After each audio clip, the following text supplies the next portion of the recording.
problem with Forgotten Harvest was simply that the number of food insecure individuals in the area was growing and the food was not available. So we had to either get them more donors or kind of try and get more from the donors they had already. So our problem we saw first going into Forgotten Harvest was, as they had identified it, they wanted some new donors. They wanted us to essentially almost be some sales folks for them and help bring some more donors, because that's feeding more people.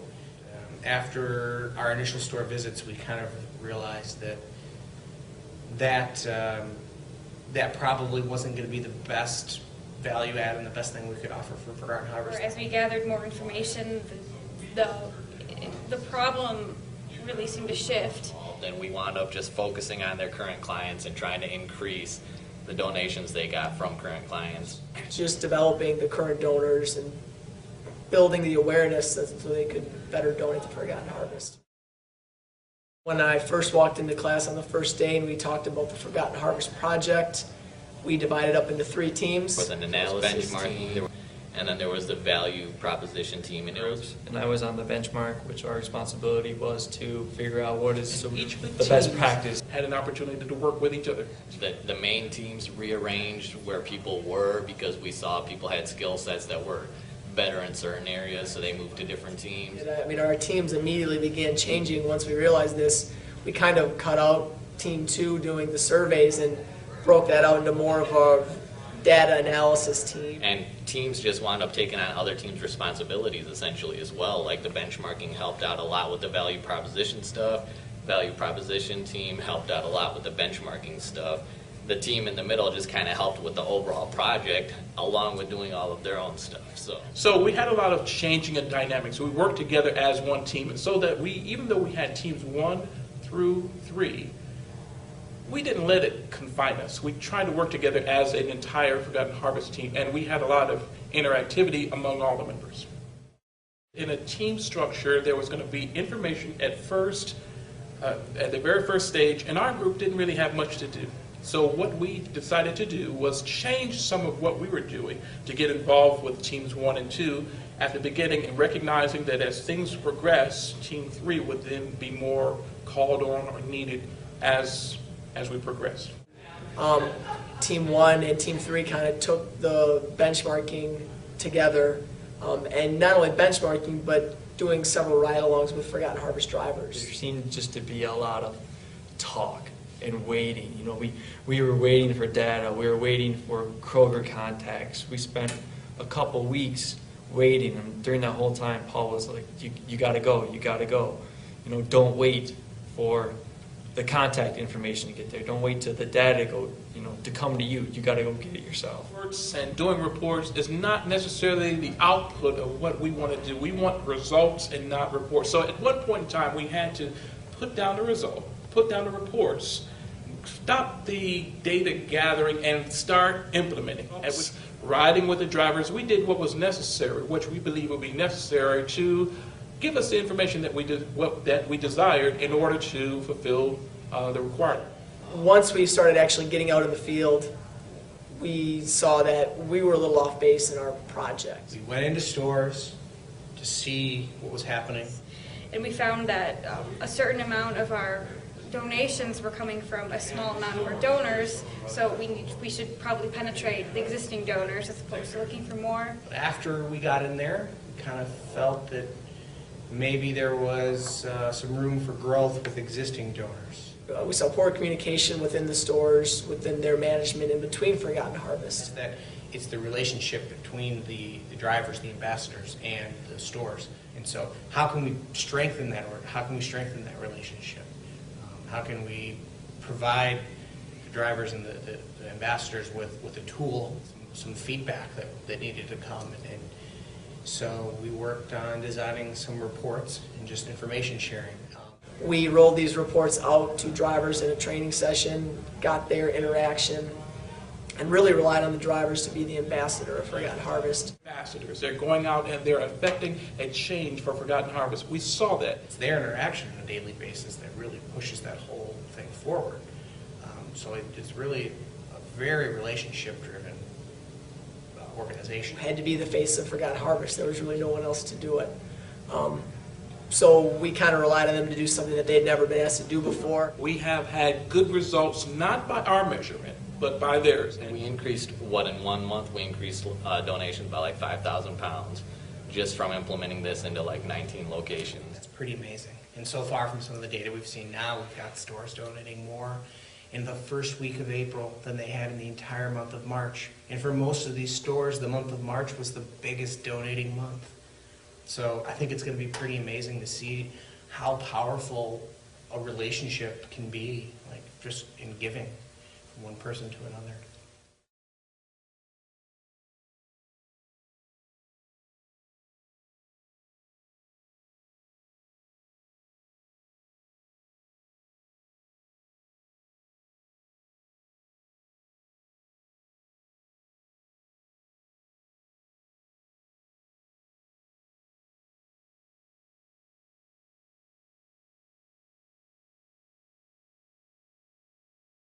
Before the reports were done, nobody really cared about it.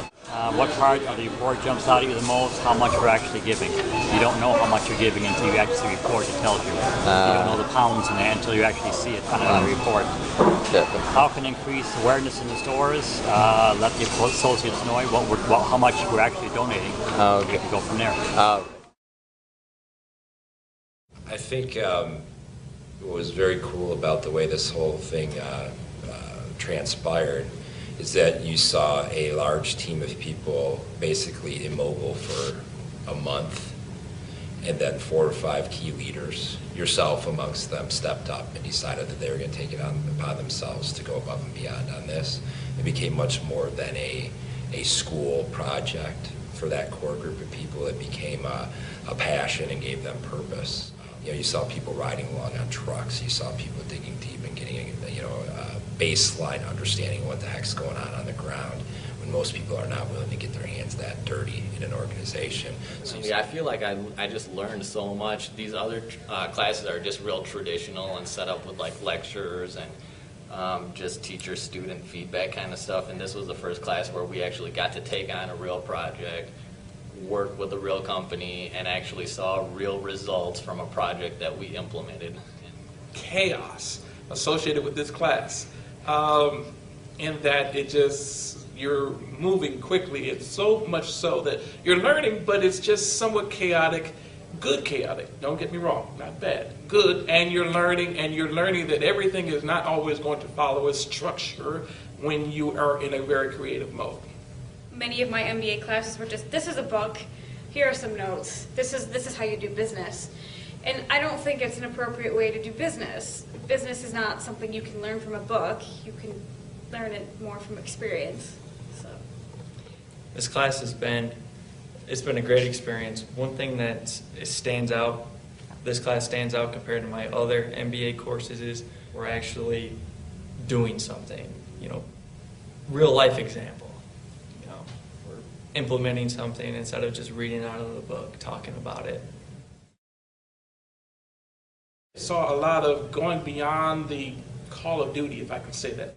I was actually the team lead for the benchmarking team.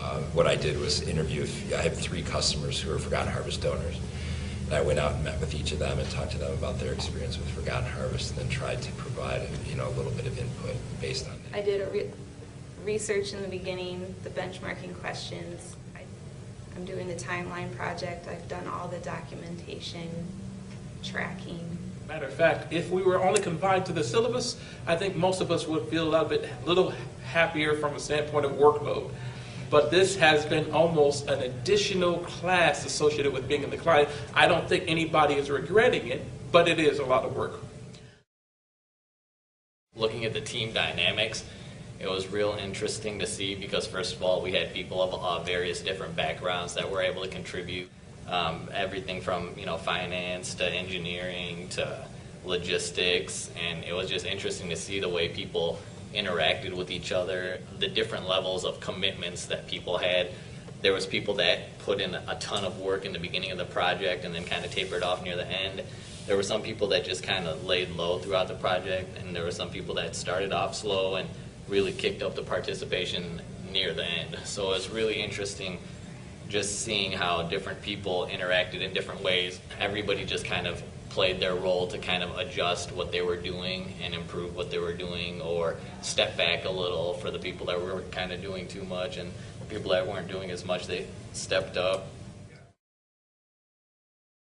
As far as communication went, it was interesting to see. We had a lot of face-to-face. We had a lot of phone conferences. Be meeting sometimes at Wayne State in a room, whether that be meeting on Wimble. For me, I love Google Docs. I hadn't used it as extensively before until this class. We had Google Docs set up, so we were producing so many different documents, and we'd have, everybody would have access to these documents. They could edit them, they could add to them, or they could just read them. You can see what people had taken out and see when they were working on it and if they actually worked on it, and it was much easier, especially in a master's program when many people are working. It's harder to get people together, and you have a track record of what you've done, and it's easier to see what you've accomplished. We had a Facebook page that was set up that kind of just updated everyone. Also Facebook, because it seems like everyone had an account, and that was a good location for documents, etc. Updates. We had a Google group set up where if you sent out an email, it sent out the emails to the entire group, and everybody could just interact back and forth between those emails. So we did email, phone calls, we did conference calls. There was a lot of various modes of communication, but especially what was necessary to get the job done. 5 years from now, the thing I'll remember most is, being on a truck. Here I am in a master's in business administration program, trying to get an MBA, and I was riding a truck helping pick up food to be delivered to homeless people. Or not homeless, I'm sorry, hungry people. And, just not something you really expect to do when you're taking a master's in business class. You gotta go do it. You can't just meet week from week waiting for results. You gotta drive the change yourself. You can't just sit around waiting for people to do stuff or wait on feedback. How many people will we help feed? A lot of this stuff that we're looking at now, and the impact, it's pretty amazing to see that a group of 18 people or 17 people, how many ever it is, can get together and over the course of a few months make some actual real impact in the neighborhood or in your community, and that's pretty powerful. I got to do a lot of things that I don't think anyone would expect to do going into an MBA class.